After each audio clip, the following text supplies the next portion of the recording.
Welcome back, everyone, to the third and final round of the 2023 Grip Equipment Kansas City Wide Open presented by Dynamic Discs. We are out here at Stocksdale Park playing the Bad Rock Creek Disc Golf Course.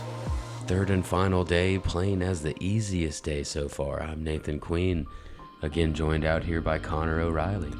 What is up, you guys? As Nathan mentioned, great scoring conditions today. We saw 9 holes play under par, whereas in round 2, only 4 holes doing so. Here's a look at that leaderboard after 9 holes. Sullivan Tipton climbing up, sitting in the podium, and we are starting the back 9 with the longest par 3 on the course and the second hardest hole to bat. Kind of a tail pulling a little bit off the right shoulder at times today. Very favorable wind. If you're trying to attack this one for the 2, you will see a portion of the field elect to just chip a short overstable shot and then chip a similar shot into the green and just try to take their par 3 here. The birdie is waiting for those who feel like they want it. Circle is about all the distance you have on this left side, short and long, to get the look, otherwise out of bounds creeps up fast. Yeah, Gannon has plenty of power, going a lot higher than we see most players go. But that's because he can throw too far. And unfortunately, this time, he does not quite carry that OB. Gonna end up a bit short. Hebenheimer also tons of power, has a lot of more, it looks like a lot faster speed on this one. Man, that's the drive I should have played today, Nathan. Lands it inside the bullseye, jumps just outside. That's the way to do it. Yeah, those new 2023 rives are the most overstable we've seen yet, and they are flying great. Evan having to put a little bit of flex on this one, which is scary with that left to right, or excuse me, right to left. And it did just push it down enough, or there just wasn't quite enough on that. He's going to land almost in the same spot as Gannon, and we saw Joseph do this yesterday, so I'm not really sure that's because Gannon went OB, but certainly could be in his mind. But we saw him do the same play yesterday, just playing for the par.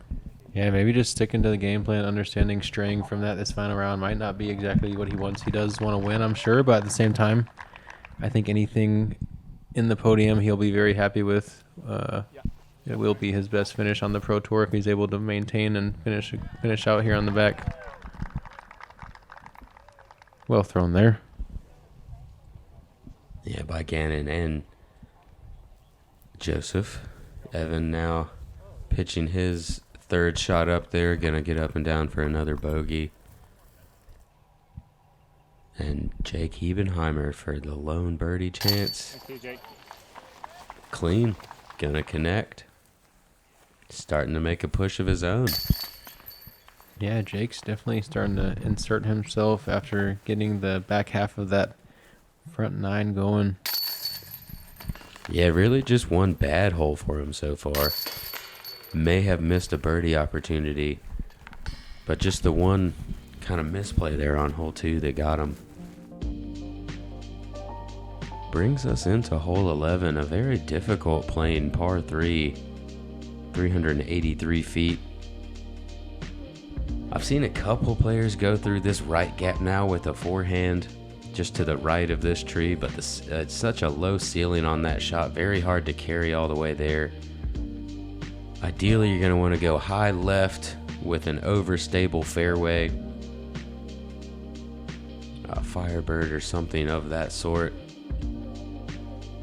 on a hard flex shot and let it fade back just at the end, try to skip up this hill. But pretty difficult shot to execute, very tight gap. And there is OB late, left, right, and long. Jake going with a bit more of a stand-up than an overstable flex. Wow, hyzer flip. Looks like some kind of a fairway driver. Pushes long, but that was a pure shot. Yeah, that makes that gap smaller. It's already a pretty small gap, but the hyzer flip does make it a little smaller. Yeah, I haven't seen a single hyzer flip choice here all weekend. A lot more players playing the overstable drag, as you mentioned. Yeah, which there is not really overstable, but he did drag that over the entire way. A very nice executed shot there from Joey Anderson. Gannon definitely going overstable. This one noses up on the kick that will find the out of bounds. But no, he finds the same safe spot as we saw him round one. No way. There's a weird little cutout that kind of leads away there. That is some short grass inbounds. And Gannon counting his lucky stars here. Oh, boy. And that looked like it got a pretty big kick off to the left. Evan just pitches Wow. out there to the open, kind of where Gannon is. You couldn't even see him in there. Yeah, kind of an odd little section over here. Yeah, I don't really see the point of it. I think it's just for maybe a situation like that. Evan kicked into the woods, and he wouldn't have been able to get out where that section not there, and kind of a double penalty. But it's pretty hard. He hole probably either still would have way. been able to pitch, hopefully back to the gap. But yeah, I don't know. It just looks kind of weird to me. All right, and Jake Hebenheimer, pumped about that one. Gonna make that circle 2 putt, move himself to 4 down. Yeah, and going back to hole 9, that'll be a turkey for him. And that's just one stroke off of the lead now as Gannon Buhr picks up a par. Joseph played the more touchy, straight shot, like you mentioned. Did drag it over, but didn't really super power up on it. Opportunity to tie Gannon again.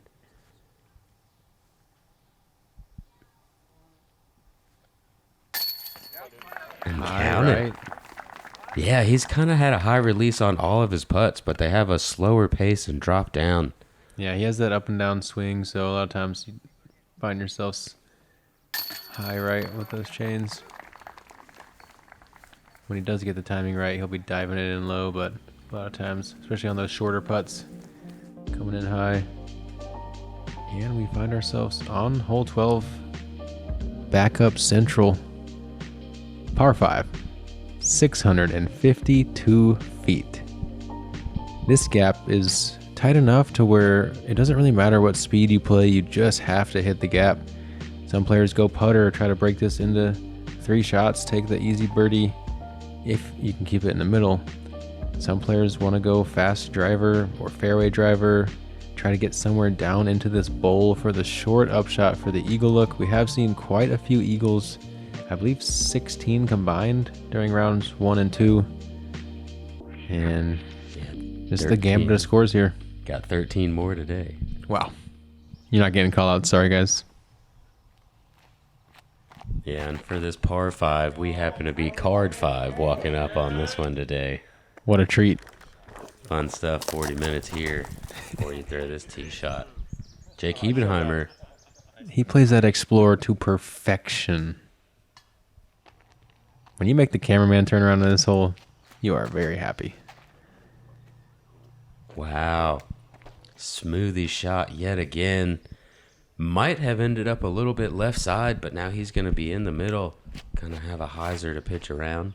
Not really eagle position, but should be well in position. Gannon drags over the top. They say he did it, and he did. Plays the hole in a number of different ways, finally getting traditional on him. Yeah, going to be going down that intended fairway today. At least for now. You never know. Evan also takes that little kick right, kind of double kick sitting on that stump they cut down right in the middle. That's going to be wide open. Oh, no, he's not. He's short of it. Optical illusion. If this stays clean, he's going to be in a pretty good spot. Kicks off to the right a bit, but still not bad. I think he's gotten to another line that's over there. Yeah, you should have probably a forehand zone in from there. Joseph, nice low control here. Showing the pace control all day so far. pins it for another eagle. Is that 3 for 3 for him? I think that might be. That's crazy. The fact that some players are stacking this one up like that is just impressive, and also shows that the hole, I feel like, is kind of a tweener. Well, the fact that there were 4 cards on the tee pad, regardless of tweener or not right. I think something has to change. I don't know what, but it does need to change. Not going to say it messed up my rhythm, Nathan, but... I don't think I was really there, so I didn't notice. Evan does have that zone forehand, nice and gentle. Looks to be a great upshot.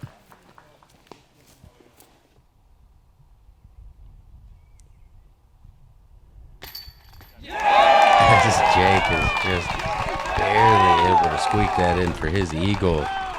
He's now 6 down. 5 down in the last 4 holes. He is making a push here. We've got 3 eagle ops out here. One of them already converted. Gannon Buhr has been a monster on the green so far. Whoa. Decided. Super weird little quick release putt there. Sometimes he does that. I feel like he gets feeling the nerves maybe, and he just feels like if he lets go of it quicker, he'll make it versus holding on to Yeah, it. that was definitely not the same stroke that we're used to seeing from Gannon, but converts either way. Yeah, we've seen him do that here and there throughout the years, but definitely the oddity to not see him have that smooth, powerful stroke. 7 strokes under par here on lead card for hole 12. I don't know what you call that. You call that a job well done. And here we are. Look at the leaderboard. After 12 holes, Joey and Gannon all knotted up. Jake only one back. It's a 3-horse race. Yeah, what a tight leaderboard. Billy Rossini and I go back to 2007, I believe. Billy was one of the guys that was actually sponsored in Charlotte by Innova. He said, hey, here's my product, and I was already in. All the scoring that we do in our sport now is all digital. Having some sort of backup power source is gonna be really important. We feel that it's good quality product. And having a stash pack that holds the cable that connects to any device, it just works. It's not just my business partner, it's my friend. And so that's why this thing really works for me.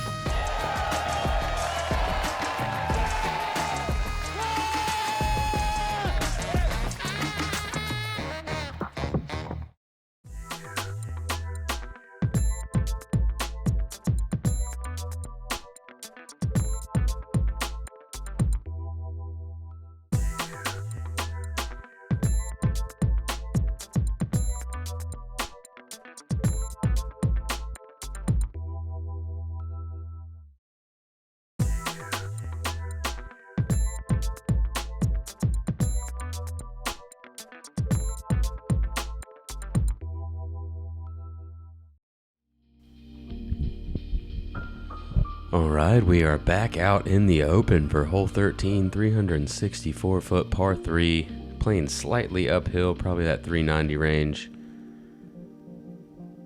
Righty backhand, you've got a lot of different options of how you want to play it. You can kind of go hyzer stand up, would get you a little scary late if you don't throw something stable enough to finish.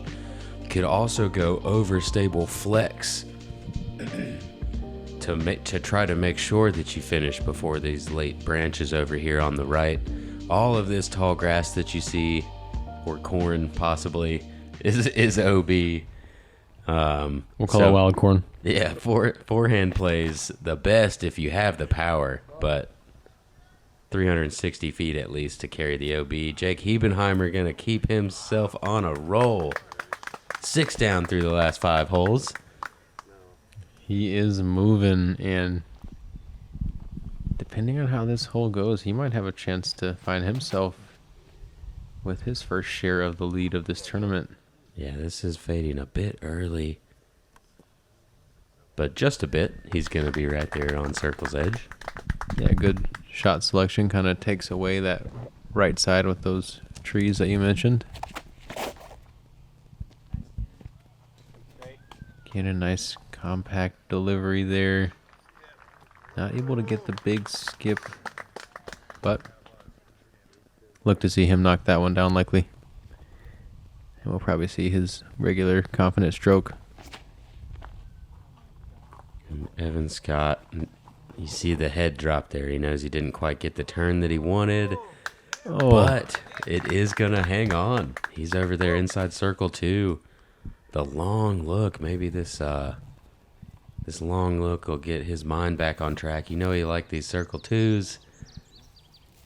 Not this time, though.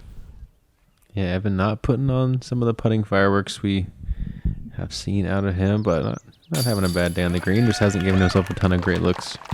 All right. Joseph Anderson now 4 down through the last 3 holes. 7 down on the round. Keeping pace. Or catching up with Gannon Buhr and then keeping pace.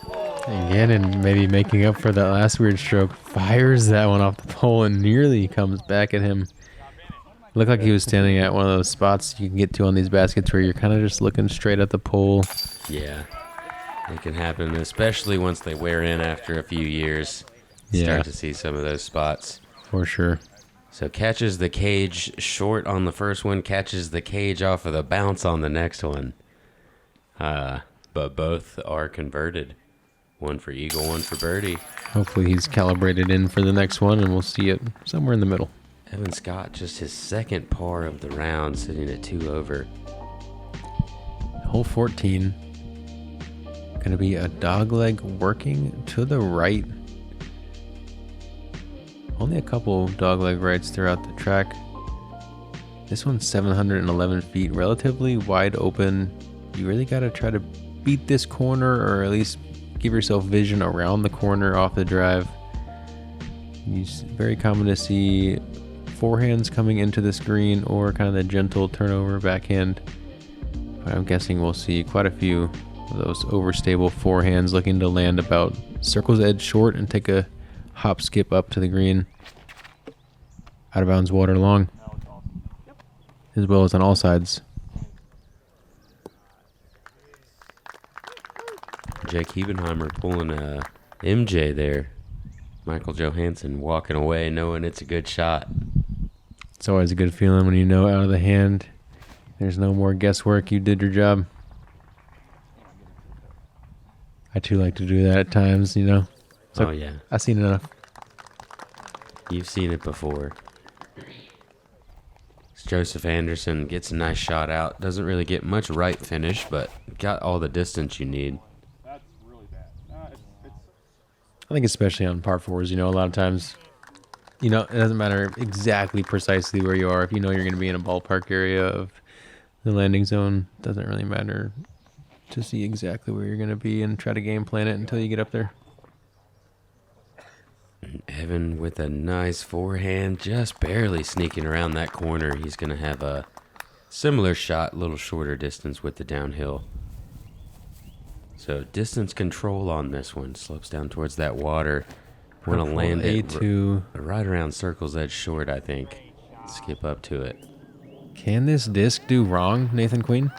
I don't believe so, at least not this weekend. I haven't seen a bad shot with that disc in 2023, I don't think. Talk about. No, somebody trust on that, dude. I know.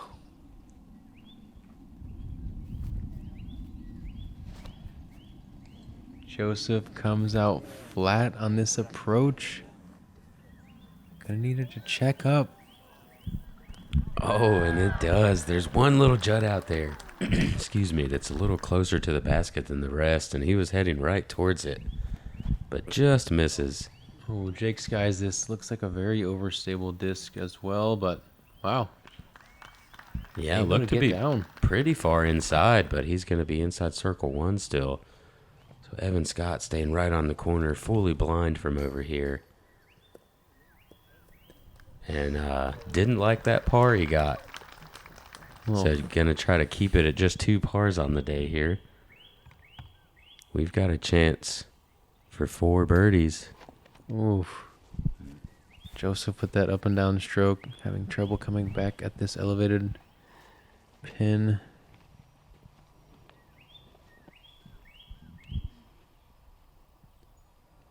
Jake has shown some strong putting all day.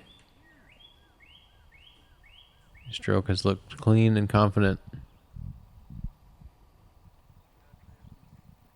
Taking a little extra time here on 14.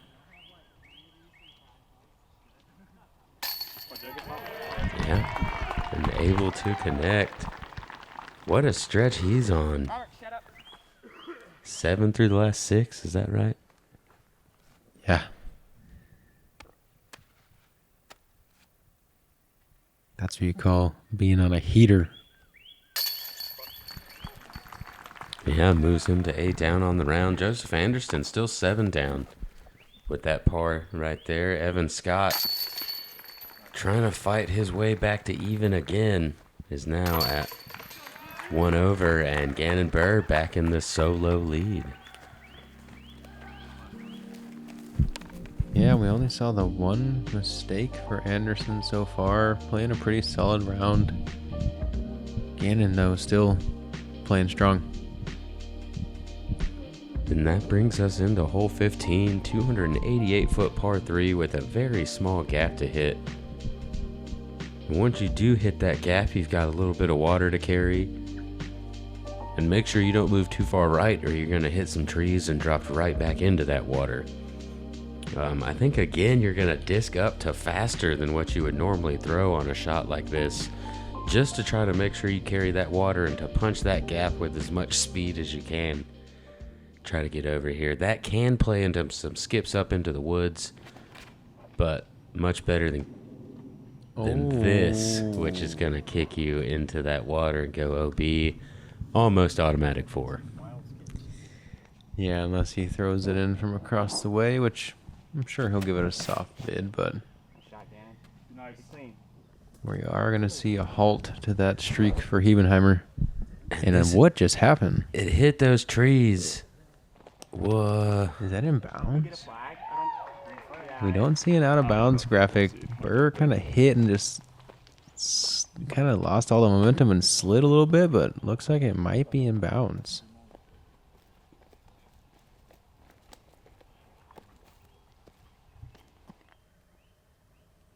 Scott playing backhand, trying to hyzer flip through this gap. Surprised to not see him play more of his typical over-the-top flat shot, but finds the inbounds pocket. Was very fortunate. Yeah, those kicks off to the left don't often find that inbounds. And Joey Buckets did not get the turnover that he needed on this. We're going to need that mid-range back, you guys. Someone go grab that. Yeah, he's going to be almost as far back as Evan is here. And Evan almost found the OB for the last hole. He's close to all of it. Also almost finding the basket, trying to throw it in. And Joey's going to be pretty far back here. Yeah, 15's very short, but definitely a diabolical hole, and it's showing here. Just a little narrow. Both of them throwing from a pretty similar spot.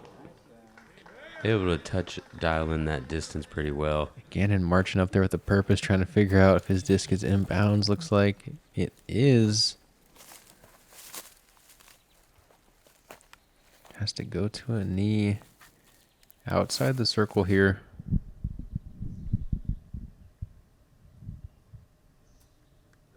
Oh, he should have horseshoed it. Yeah, I think he kind of had that tree in the way for that. But Gannon's such a strong on the knee putter, so rare to see him miss even from circle 2. Yeah, but even with that miss, he's still going to collect a par and gain a stroke on Hebenheimer and Anderson. Only player on the card to keep it inbounds other than Scott's, I guess, kick off to the left. Got kind of fortunate maybe off of that reaction. Yeah, so par, not going to lose him strokes here on the 288-foot par 3. And after 15 holes, we find 2 players double digits. Kevin Kiefer, Emerson Keith making moves here. And we step up to hole 16. I'm a fan of this par 5. I think it's a pretty well polished hole. Out the tight gap off the tee, not allowing you to really bomb on this one. Right hand, backhand players have to play kind of a hyzer out of the hand that's going to stand up, climb this hill. If you can get up to the top where you can get some flat footing, that's going to be ideal, but most players find themselves just at the end of that upslope, throwing some kind of a huge forehand down to the bottom, maybe a backhand flex, backhand straight shot. A couple of options on this second one. You just want to make sure you wind up somewhere just right of this cluster of trees here in the middle of the fairway with a short tunnel shot into the green. Eagle is on the table, but we haven't seen it grabbed yet this weekend, so kind of a tough ask. Yeah, I was going to say, this is one of the few par fives, sub 1,000 or 1,100 feet maybe, that almost completely take away that eagle opportunity. I think to get that eagle, you need about 450 feet of forehand power, because that's the only way you're going to be able to carry 450 feet up this hill is with a forehand. Yeah, or you have to be willing to play understable on a ton of hyzer, and that's just a kind of a risky play. Jake, he climbs well up that hill onto That's the path. distance that I was talking about. And then you need a 500-foot flex shot down a hill. That kind of filters through the branches late. Yeah, that gap that you have to hit late is still about 150 feet long. I know. So definitely very well designed par 5 that doesn't have that 1,200 foot or so distance that we're starting to see a lot. Yeah, and Cole Redolin in our practice round got a 60-footer, and he told me the next day he had an 18-footer for the 3. So it is doable. It just takes some of the top arm talent in the planet. Evan, pretty good spot. Going to be a lot of work for birdie from there, though. Gannon breaks his ankle on that forehand, as he's like to do. And hung it out wide like you do want to do, but in this case it didn't quite get as far right as you would like it to get. Might have to go a steeper angle on that approach than you'd like. This is going to be a little pushing too far right. Oh, stays just on that edge. I didn't see too many discs really penetrate into that, but if you only get a few feet into that wood line, you are going to be in trouble. Yeah, it doesn't take much, and you start to have to try some patent pendings or do something to get out of there. So Jake probably trying to get the eagle up here, but he's just going to blast these high trees and hope to get in. Definitely gets into those trees and kind of drops backwards off the bounce. Yeah, he's right at that gap, so probably 140 feet or so. Evan going over the top. It's going to be hard to get all the distance here.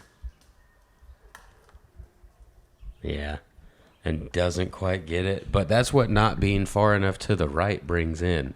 Like, if he stayed low and tried to throw a hyzer shot like that, that's probably about as far as he would have been able to get.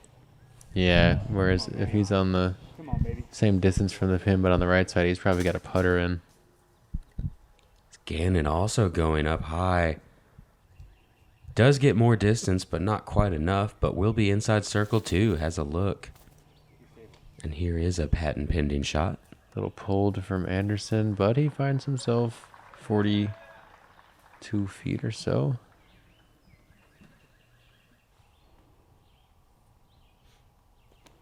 Jake having to go to the forehand and asking for it to go in. He definitely was bidding that sake bomb slammer shot. Oh yeah, knows that it's gonna sit even if he gives it a bid. Yeah, that's a great thing about those slow, overstable brick shots. Get up.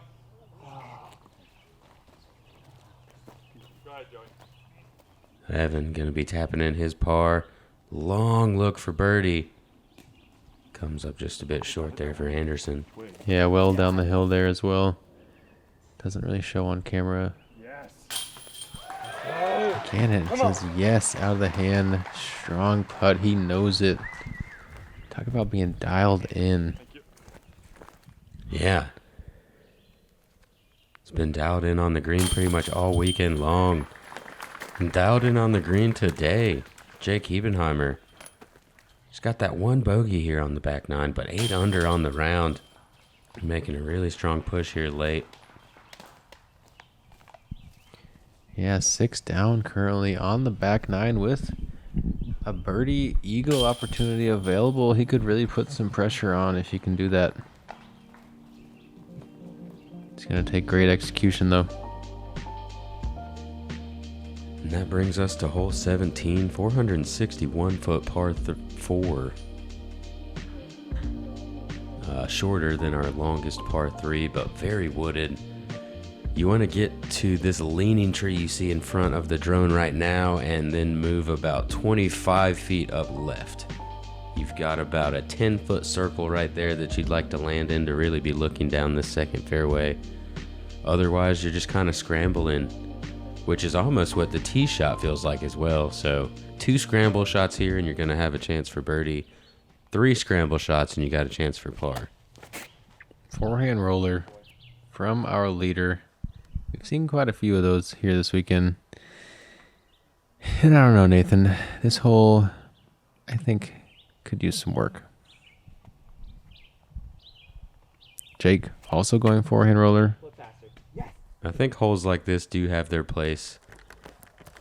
I'm not quite sure it's this course. Jake showing that there is a shot if you can execute it. I just don't know that we have manicured enough fairways for a forehand roller to be our shot.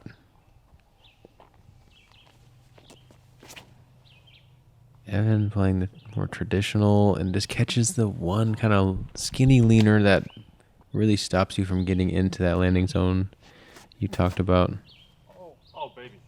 And Joseph Anderson pulling this one out to the right, but sneaks on through anyway, and I think he might be in that little circle I was talking about. And I think if you guys think I'm being harsh about this hole, I just think with the sample size I've seen of shots come off the tee here, it just feels like the ones that are in the center of the gap, I've seen more kind of missing getting through than I have really pured here. And these are some of the best players in the world. Second forehand roller for Gannon. And get him up to maybe circle 2. Yeah, well down the hill, though. Going to be 50 foot going on 75 feet of power from there. And yeah, that misplayed, he pulled this a little bit to the right, but he is in the ideal spot and going to execute nicely from there. Looking at a nice birdie. And Jake with the forehand roller that got way around, going to stretch out way to the left. Also put himself in the bullseye.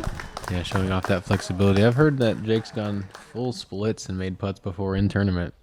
Very impressive hip flexibility. Not everyone in the MPO field has that.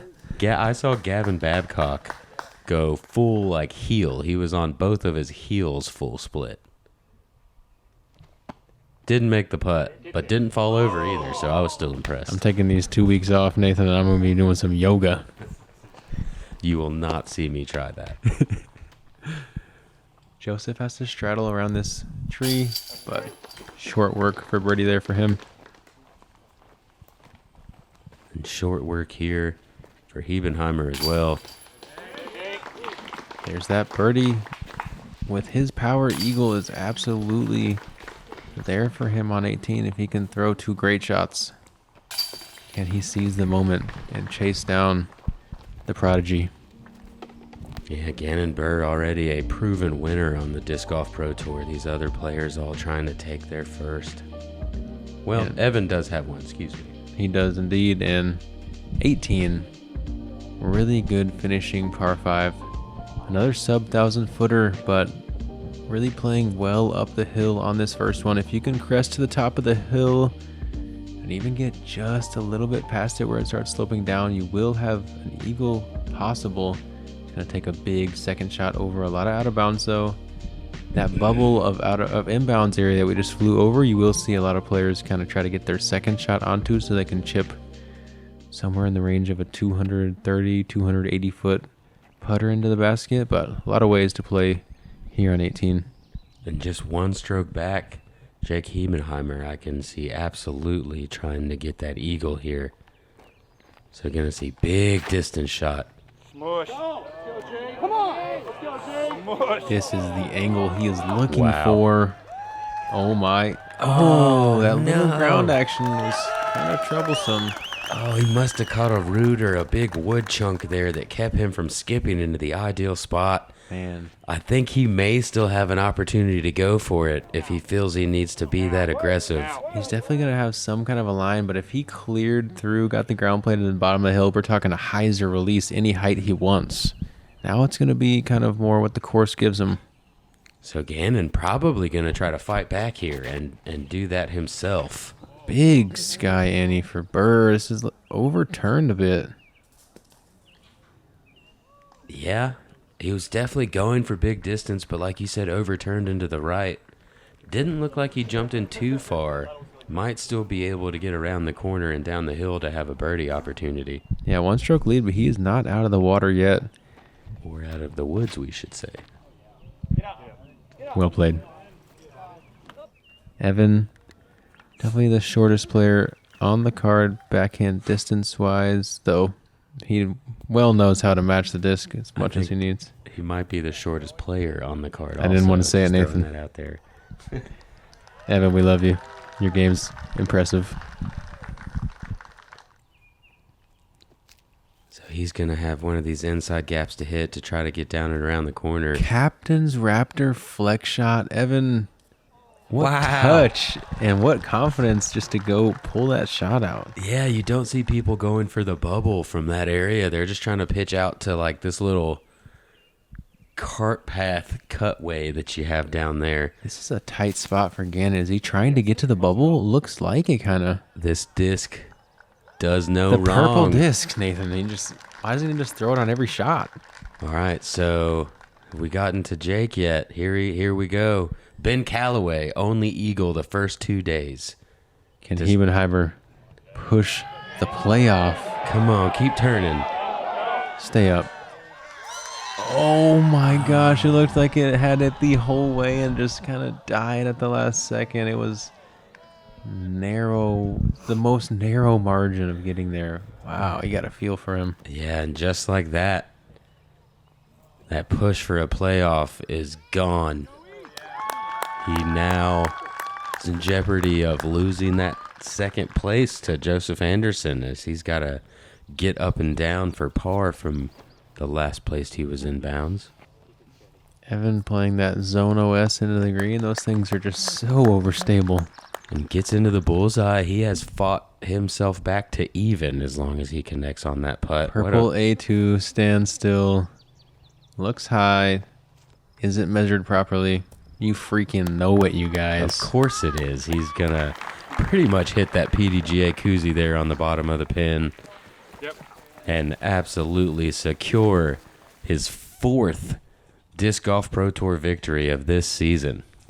Impressive stuff for one of the most impressive players this game has ever seen. So there was one eagle again today. However, it was not Ben Calloway. Jared Stoll. Yeah, Jared, big power player. Yeah, has big overhand. Big overhand, big forehand, long backhand. Yeah, he's got the distance.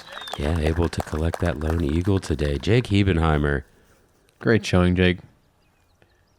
Way to battle for the home crowd and make a push. What a back nine. Only those 2 blemishes. And speaking of a battle, Evan Scott had a battle of around himself, fighting back to even. Way to show heart out there, and a good finish with 3 birdies without any bogeys. Yeah, Joseph Anderson coming out, showing the world type of game that he Never had, dude. has. And That was awesome. This one, man. Gannon Buhr, like you Ladies said, and gentlemen, your Grip EQ 41st Kansas City Wide Open, sponsored by Dynamic Disc, 2-time champion, Gannon Buhr. Congratulations, buddy. Gannon Buhr hoists the trophy for the 4th time on the Disc Golf Pro Tour in a season where we've seen as much competition as ever. Gannon has a young, budding career that is already solidified as being one of the top players this game has seen, and he's just continuing to build on that, Nathan. Yeah. Every week it seems like. And as you see it right here, 3 players, 8 down. Evan Scott struggling just a bit, but so much fun to watch out here at Bad Rock Creek. Sullivan Tipton, Kevin Kiefer, Emerson Keith all shooting double digits today to make a good push. Yeah, and a huge thank you to everyone who helped make this Kansas City Wide Open happen. We really appreciate everyone who makes the local and pro tour tournaments happen, and we love sharing disc golf with you here on Central Coast. Thank you for being my partner this weekend, Nathan. And it's been a pleasure being on the mic. Yeah, I've enjoyed it, Connor. And for Connor O'Reilly, I'm Nathan Queen. We'll catch you guys at the next one.